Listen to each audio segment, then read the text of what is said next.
gentlemen, welcome to the Payoff Pitch. My name is Joey Olberding, and I will be your host for all things sports.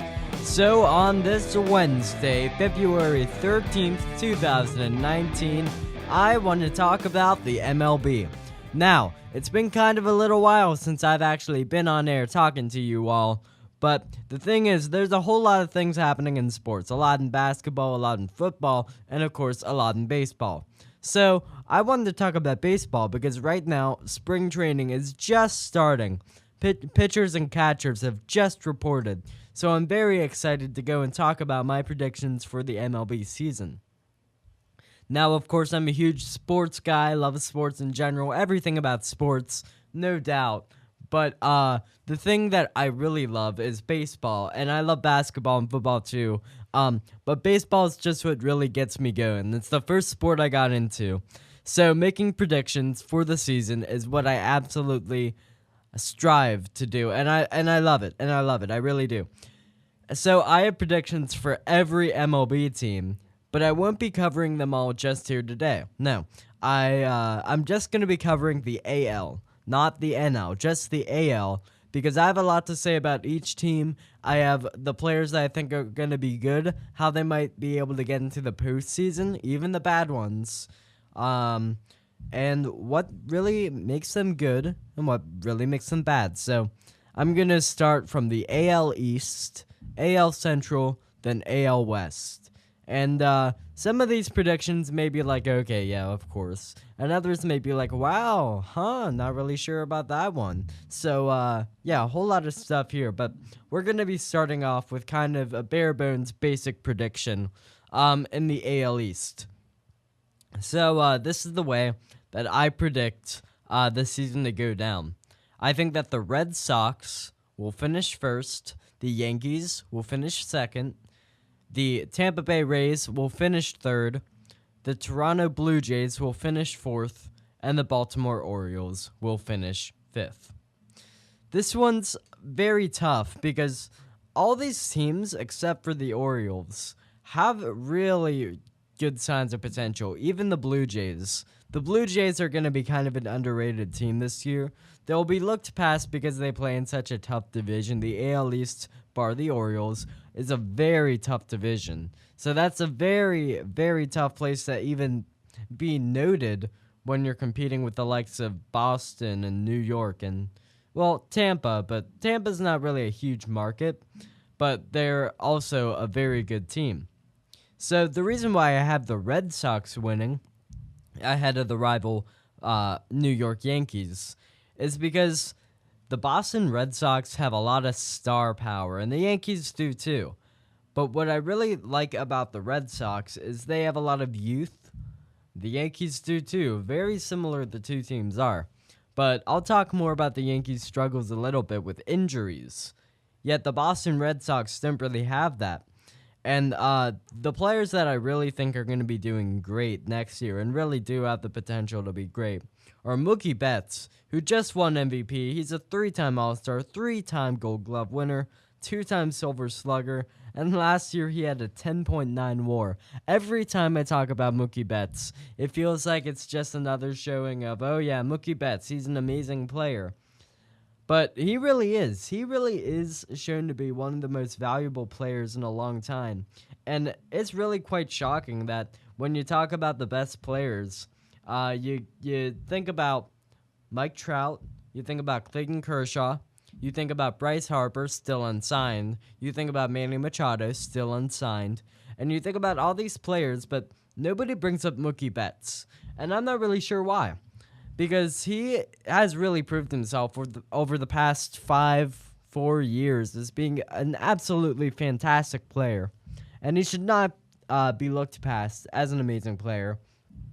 Same with J.D. Martinez. This time 5 years ago, he was a nobody for the Houston Astros. Now, 2-time All-Star, 3-time Silver Slugger, and a .330 batting average and 43 home runs. And can you believe this guy only got signed during spring training? An absolutely monster year for him. Other amazing players, Andrew Benintendi, Jackie Bradley Jr., and in terms of pitchers, you have Chris Sale, 7-time All-Star, top 5 in Cy Young 6 years in a row, but he's never been able to win one. Absolutely insane, and unfortunate for him. David Price, former Cy Young, I think he'll really turn it around this year. Rick Porcello, Nathan Eovaldi was a signing that the Boston Red Sox had near the beginning of the offseason, and he looks to be a fairly consistent pitcher. The thing that he and David Price and Chris Sale all struggle with is injuries, but I think injuries are more of a problem if they're actually in the lineup than pitching. That's just my personal opinion, but that's just how I look at it. And the thing is, they got rid of Craig Kimbrell, their closer, and many people would look at that as a flaw and why they would lose. But as long as you're not going out there and you have the need to use your bullpen, I don't think that's really a problem. I think that the Red Sox can win the division with many wins, just based on the fact that that they have amazing starting pitching. And the Yankees also have very good starting pitching, and the Yankees also have a very good bullpen. And this team is absolutely insane, in my opinion. It looks about the same as last year, but there are some key pieces. So in outfield, you have Brett Gardner, who's old and isn't so good anymore. Aaron Hicks, who's fine. Aaron Judge, who's an amazing player. Clint Frazier, who's a young player on the rise, Jacoby Ellsbury, who I wouldn't be surprised if the Yankees traded to get somebody else better, because Jacoby Ellsbury has maybe been one of the worst signings in Yankees history, and that's a lot of signings. You gotta keep in mind, this is the New York Yankees we're talking about. In the infield, you have Miguel Andujar, a nice up-and-coming player, very good. Troy Tulowitzki, former great shortstop, but now barred by injuries. He's not so good. Didi Gregorius, another player sidelined by injuries. He's going to be out until the All-Star break for the Yankees. Not very nice. Gleyber Torres, another fantastic young player. DJ LeMahieu, one of my personal favorite players, so I'm unhappy that he's decided to sign with the Yankees. But what can you do about that? DJ LeMahieu, amazing defensive player. May have some injury problems, though. And then you have Luke Vogt and Greg Bird as your first baseman. And pitching is also insane. Luis Severino, James Paxton, traded from the Mariners, Masahiro Tanaka, CC Sabathia, maybe future Hall of Famer, J.A. Happ, Zach Britton, Adam Ottavino from the Rockies, Dylan Betances, and Aroldis Chapman. Yeah, a lot of these players face injury, especially pitching-wise, while a lot of the Yankees outfielders have been plagued by pretty big injuries in their careers, such as Brett Gardner, such as Aaron Judge, such as Jacoby Ellsbury, such as Troy Tulowitzki, such as Didi Gregorius. It's really pitching that really bugs me. Masahiro Tanaka, CC Sabathia is getting older, though he hasn't really faced any injury problems in the past little while, so you gotta give him props for that. J.A. Happ, Zach Britton actually faced some last year, but that wasn't really too much of a concern. And then Aroldis Chapman, you remember that dangerous head injury that J.A. Happ on the same team also sustained. That's just a weird coincidence, but weird coincidence.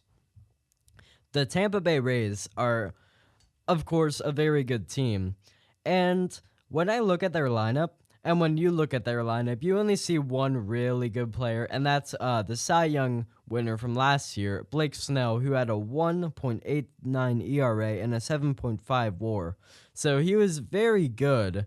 But the thing is, the rest of the lineup doesn't really strike anything, and their bullpen is nothing to sneeze at. All the players I'm going to mention, there are 4 position players that I'm like, yeah. And then there are 3 pitchers that I'm like, yeah. And then nobody else from the Rays stands out. All the other players are okay to bad. Tommy Pham, he's a pretty good player, pretty good outfielder. Kevin Kiermaier, great defensive player, and pretty good hitter. Austin Meadows, young dude with a lot of potential. Same with Joey Wendell. They'll both be very good up-and-coming stars next year. And then you have Blake Snell, as just mentioned. Tyler Glasnow, when they traded Chris Archer, the Rays did, just a few months ago, they got Tyler Glasnow back in return. He's a big prospect for for the Rays now, and I think he'll be very good. And Charlie Morton, who played for the Astros last year and did very well, but he's kind of old, and this may be his final stop on his journey in the MLB. But who knows? They signed him for a 2-year deal, so that's at least maybe 2 years of Rays baseball for Charlie Morton. But yeah, no bullpen players, and no players other than that. Now, that's still a lot of good players, though I kind of had to stretch to be able to really be able to mention some of those players. Like, Tyler Glasnow may not actually be that good next year, while for all the Red Sox players and all the Yankees players that I mentioned, I think at least that they'll be okay. Maybe not Jacoby Ellsbury or Brett Gardner, but yeah, I'm not sure. Tyler Glasnow might just be okay. But aside from Blake Snell, Charlie Morton, and Kevin Kiermaier, there are no real, locks for the Rays next year. They could either be very good, they could win 90 games, or they could be very bad. The thing is, the Rays bullpen, it's structured in such a way so that it'll be more important than most other bullpens, because the Rays like to experiment and they like to have bullpen pitchers go first, which is an incredible idea, and I think it works for only some teams. And it really worked well for the Rays last year because they had Sergio Romo, very good closer in my opinion, who actually just signed with the Miami Marlins as of today. So that works for him. But now the Rays don't really have any force like that in the bullpen, so I think it'll be much more awkward to go with their bullpen starting first ideas. So we'll see how that works for them. I think that the Toronto Blue Jays could actually make quite the splash. I think the Toronto Blue Jays could finish 500. Now, the Rays, while they can definitely make the postseason, they can win 90 games easy with Blake Snell, with all their players, if their prospects do well. The Blue Jays have more prospects, but also less real standout players. The Blue Jays are a team that was really good in 2015. They had David Price, they had Troy Tulowitzki, they had Edwin Encarnacion, they had Jose Bautista, they had J.A. Happ, they had a whole bunch of very good players, or at least in 2015 they were very good. But now, half their players are young and half their players are older. So, the young players, Vladimir Guerrero Jr., he's the number one prospect in Baseball America, and he looks like he may absolutely kill the ball. He looks like very good, very, very good, but he's still not even a rookie yet. It's not even spring training yet. So, it's hard to say if he'll even do well in the majors, even though everybody seems to be fairly certain that he'll be great. I think that he'll be okay at the very least. I think he'll get really good eventually. But if the Blue Jays really want to contend now, Vladimir Guerrero Jr. is not really going to be, the Joe Carter for the Toronto Blue Jays in the 90s. Kevin Pillar, not Kevin Millar, Kevin Pillar, great defensive player. That's honestly about it. He's a really, really good defensive player, though. Do not get me wrong. Randall Grichuk is more of what they like, though. More of an offensive star. Not really so much in defense. So they can make up for themselves like that. But if Kevin Pillar can get some offense going, that team can really do well. Devon Travis, he's an infielder. He's got good average, and he steals some bases. Doesn't really have pop, though. Justin Smoke has pop, though. And he looked like he might get traded at the deadline last year, but he never did. So he has a year left on his deal. And, his name is Justin Smoke, so you really know he can smoke the ball. Yeah.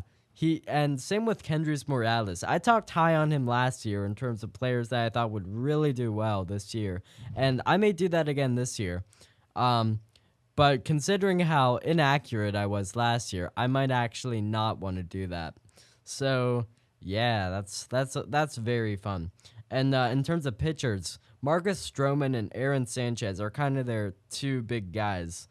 But neither of them did very well last year, so they kind of need to come back in order to do well. But yeah, even if all those players do amazing, they need star power. And the star power could come from Vlad Jr., But with such a tough division, it's also tough to see that. All their players are like all right. Everything is all right with them. There's the thing is they probably should be rebuilding, but they're kind of in the state that too many MLB teams are in right now, where they're kind of like, yeah, but what if we could do something?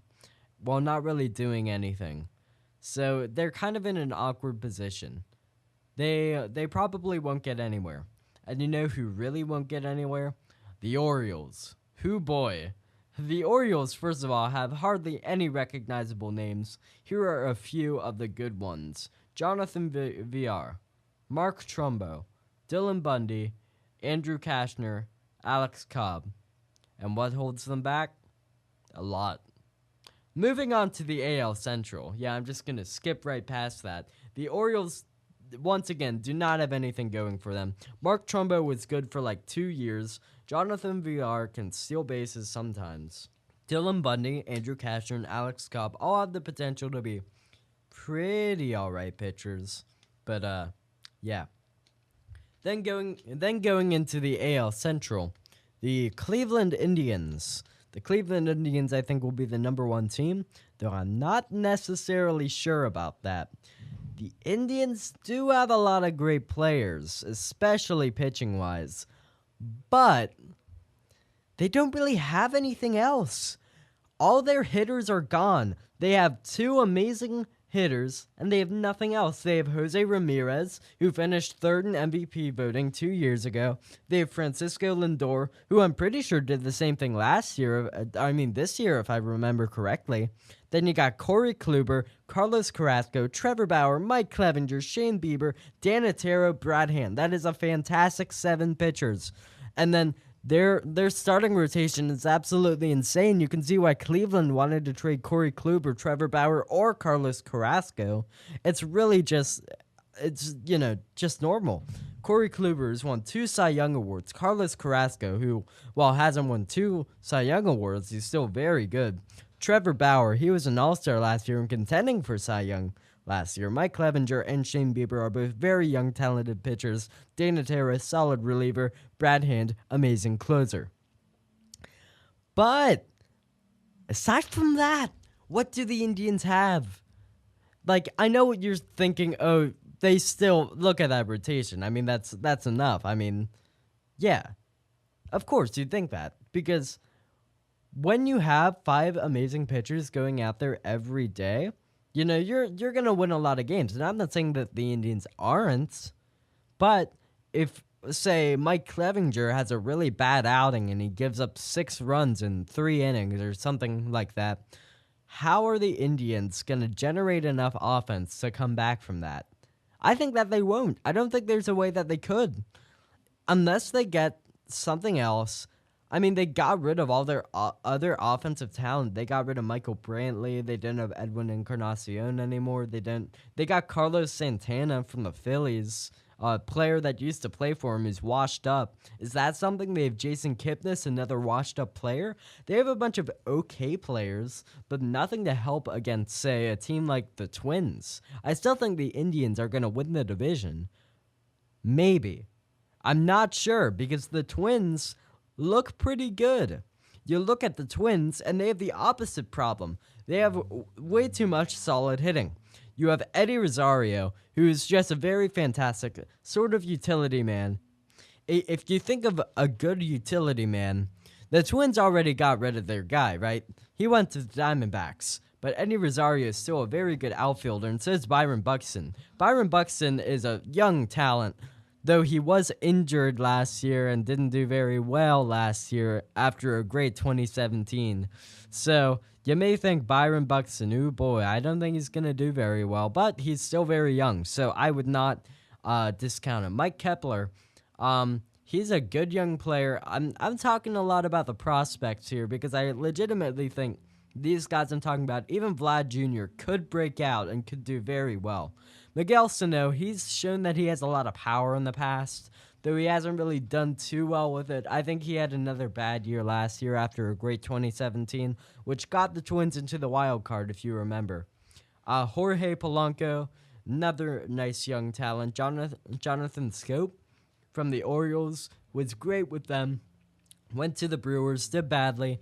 Now on the Twins, he has pop. He plays pretty good defense, pretty solid player. You got CJ Cron from the Rays, and this is a problem that I have with the Rays that I never even mentioned. They got rid of this guy that finished with 30 home runs last year as the DH. Why would you do that? He was very good, very, very good, and now the Rays lost an offensive weapon that they might not even get back. So I would not be shocked if the Rays finish under 500 just because they lost one guy.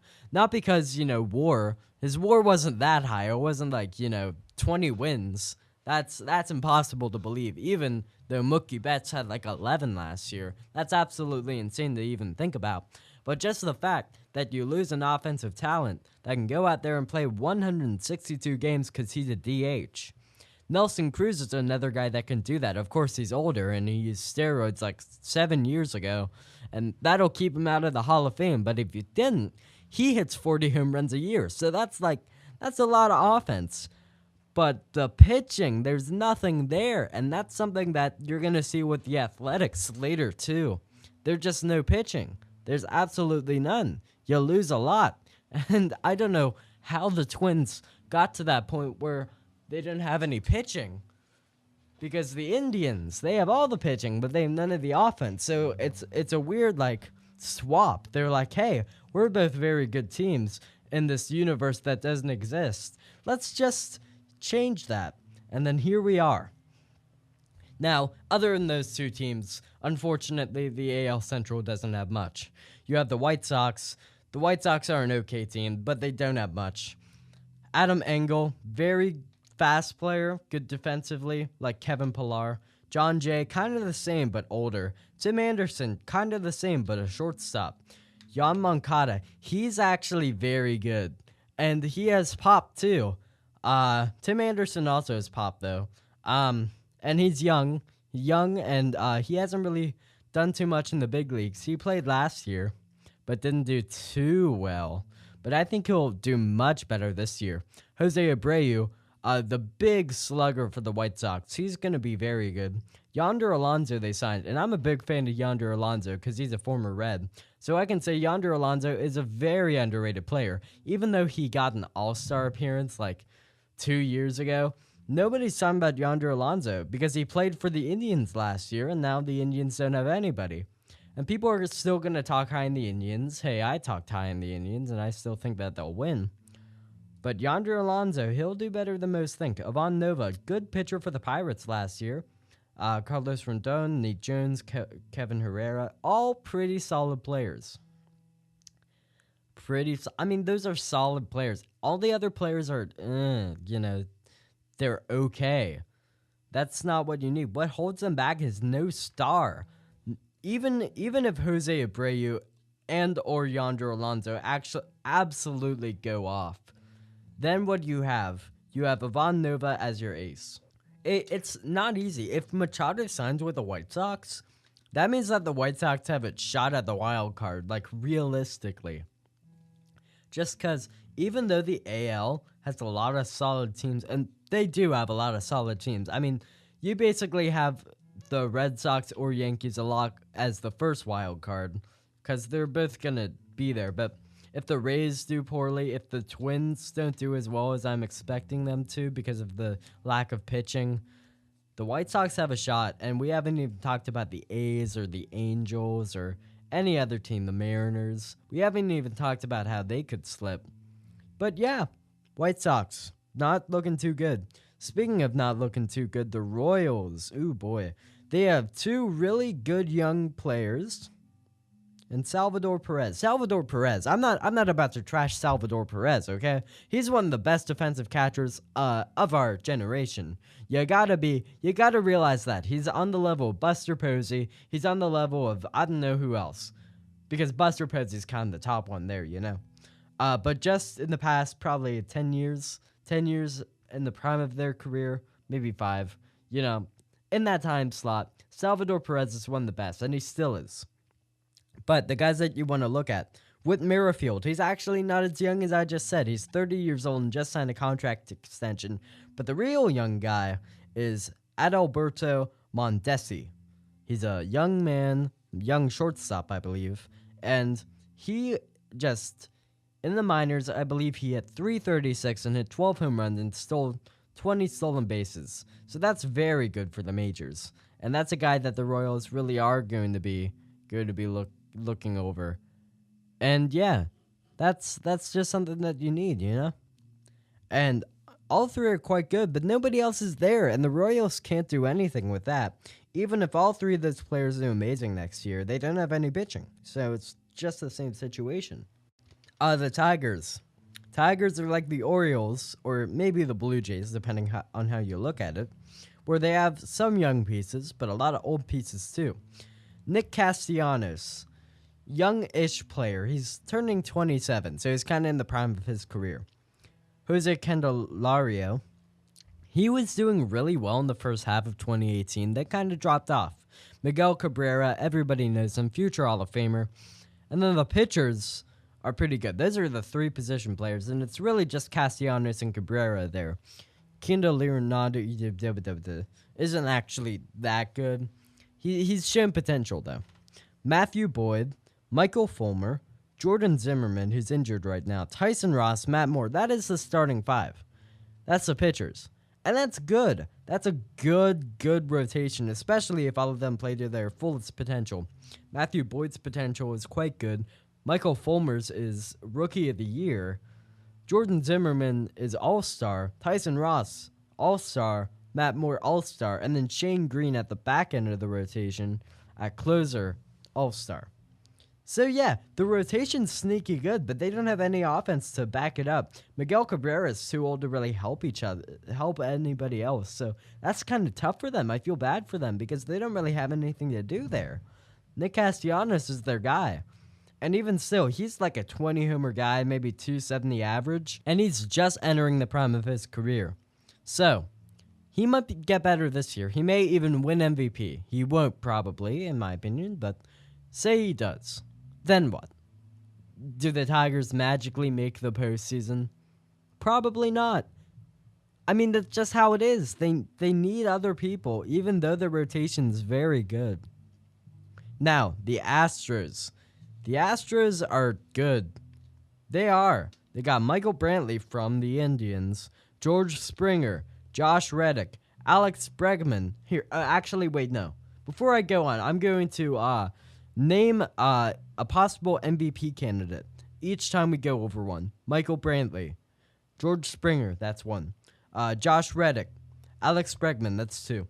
Carlos Correa, that's three. Jose Altuve, that's four. Yuri Gurriel, Justin Verlander, that's five. And you may say, Justin Verlander, oh, he's a washed-up pitcher, and he's a pitcher. But he's won MVP in the past, so don't discount it.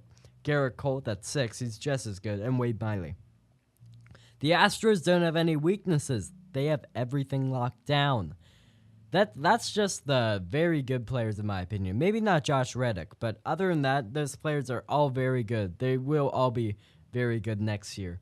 And I think the Astros are going to run away with the division. I don't think the Indians will. I don't think the Red Sox will, because the Yankees will be in contention there, definitely. But I think the Astros are going to win by like 20 games at least. Like this year. The A's. I read a lot of baseball news and a lot of news in general when it comes to sports. And let me tell you, a lot of people are down on the A's. A lot of people are down on the Athletics because they don't really have a great rotation. But they do have a great bullpen. And even though I keep saying Joey, I'm Joey, right? I'm saying bullpen doesn't matter if you have a good rotation. Well, let's spin that and make the bullpen go before pitching. I think that the A's, led by Billy Beane, are going to do something, and they're going to realize, hey, wait a minute, we can use the bullpen first, like the Rays did. A's, Rays, they rhyme, so there you go. And this is the lineup. This is the really good players. You got Stephen Piscotty from the Cardinals, very good offensive player. Matt Chapman, very good offensive player. Marcus Semien, pretty solid player. Matt Olson, very good player. He doesn't hit a ton of home runs, but he's still a very good player. Chris Davis, he's hit so many he hit 48 home runs last year. That led the MLB, and nobody mentioned it. Nobody knows who Chris Davis is. The A's didn't lose anything over the summer. They didn't lose a thing. But people are still like, oh, the A's, they just got lucky because they did. But they didn't. That's the thing. And here we are. Then you have Mike Fiers, Marco Estrada. Those are the two starters. Mike Fiers, at best, is a pretty good pitcher. But Marco Estrada, at his peak, which he doesn't hit very often, he's a very inconsistent pitcher. But if he hits that peak, it is actually, in my opinion, Cy Young potential. Does that mean he'll hit it? I don't think so. But if he does, that's amazing. Then Joakim Soria, Fernando Rodney, very old pitcher, but very good. And Blake Trinan, and in the bullpen. So those are three great players. You can start off with Joakim Soria like you did with Sergio Romo, and that can work very well for the A's. Yeah, the A's don't have a star pitcher like the Astros, or two like the Astros, but that doesn't mean they can't win the wild card. That's all I'm saying. So, yeah. Then you have the Los Angeles Angels. Last year, the Angels struggled with tons of injuries, and I think that might happen again. That's why I have them behind the A's. But I'm not saying that, the Angels can't do anything, because if this team plays to their full potential, they have a shot. They have a shot. I see shot as in, even still at their full potential, they won't beat the Astros, in my opinion. Because this lineup is full of a lot of players that are slightly past their peak, and Albert Pujols is way past his peak. But these are the players. Justin Upton, he was really good for quite a few years. Mike Trout, of course, he's Mike Trout. Cole Calhoun, he was very good a few years ago. Zach Cozart, great 2 years ago. Absolutely phenomenal. Andrelton Simmons, he's at his peak, and that peak is being really good at average, really good at speed, and maybe the best defensive player out there. Justin Bour, he's a sneaky 20-30 home run hitter. People fail to understand. Jonathan Lucroy, great pitch framer, and used to be a great offensive player. Not really anymore, unfortunately. But the Angels don't have an ace. Ooh, their best player. Give it up for former Reds pitcher, now not Reds pitcher, former Met, former possible Cy Young. You know him. You might love him. It's Matt Harvey. And Matt Harvey is, he wasn't very good for the Reds last year. And he definitely wasn't very good for the Mets the year earlier. So, that's all I'm saying. That's their best pitcher. So that's why I say the Angels are behind the A's. That's why even though you hear that lineup and you're like, wow, that's pretty good. That's why they're behind. They don't have any pitching. No good bullpen to make up for it like the A's do. Just nothing. Then you have the Mariners. And the Mariners are sneaky too. Because their lineup's also quite good. You have Domingo Santana, who's 2 years removed from hitting 30 home runs with the Brewers. You have Malik Smith, coming over from the Rays. Very good young player. You have Mitch Haniger, who should have been an all-star last year, but wasn't. He got snubbed. You have Kyle Seager, who used to be a very good offensive player, but he's coming off from injuries, so he might not actually be that good. D. Gordon, fast player, good average, and a nice guy to boot.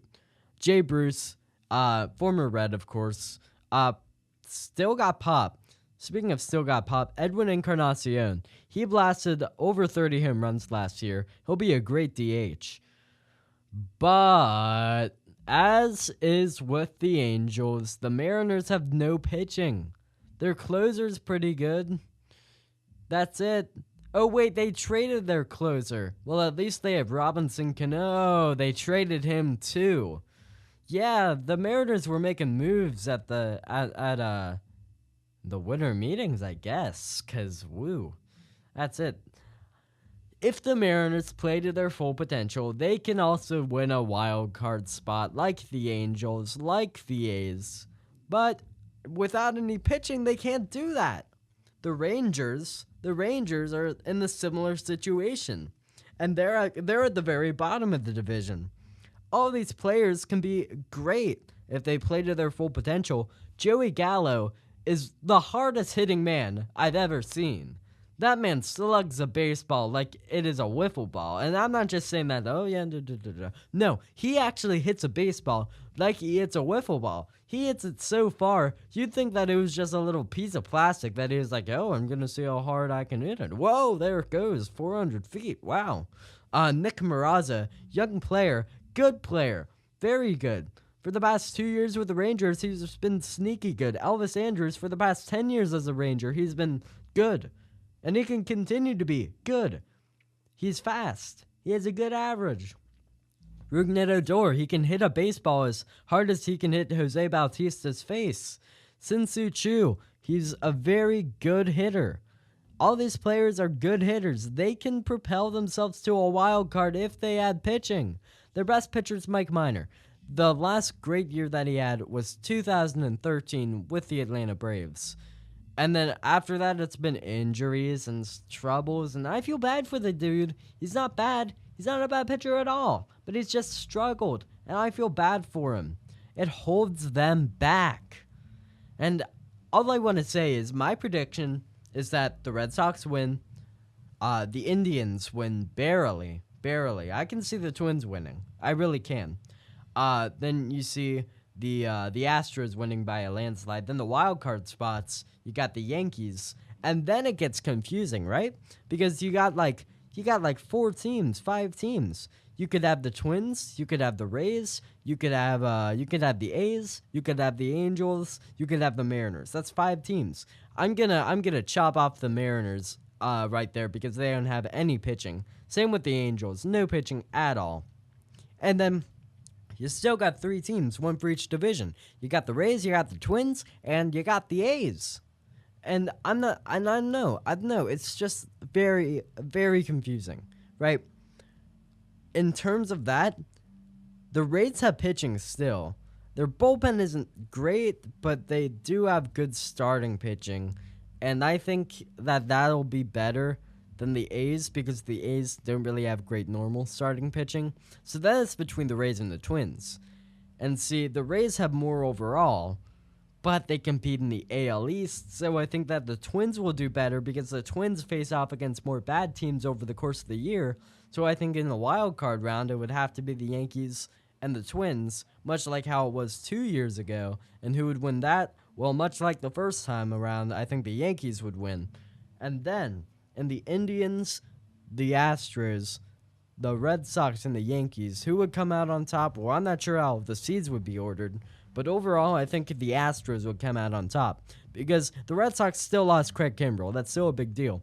And I think that the Red Sox would still win against the Yankees in the division. So I think that they'll kind of be in the same boat there. And then against the Indians lost so much. I don't know how to even express it into words. That they're going to be disappointing. They're barely going to run away with the division. Like the Twins, if it were Twins who won the division and if it were Yankees and Indians, the Yankees would destroy the Indians. You know what I'm saying? It doesn't matter if you have Corey Kluber, Shane Bieber, Mike Clevin. It doesn't matter. It's just how it is. And I guess that's my payoff pitch for this week's edition of the Payoff Pitch. I mean, it's just how it is. And with that, I hope you enjoyed this week's edition of the Payoff Pitch. Make sure to check us out on YouTube. Look up Clark Montessori in the search bar MRC. And from me, Joey Olberding, I hope that you enjoyed this edition of the Payoff Pitch. And check out TuneIn Radio, MRC on TuneIn Radio. And I hope you enjoyed and check out more Payoff Pitch.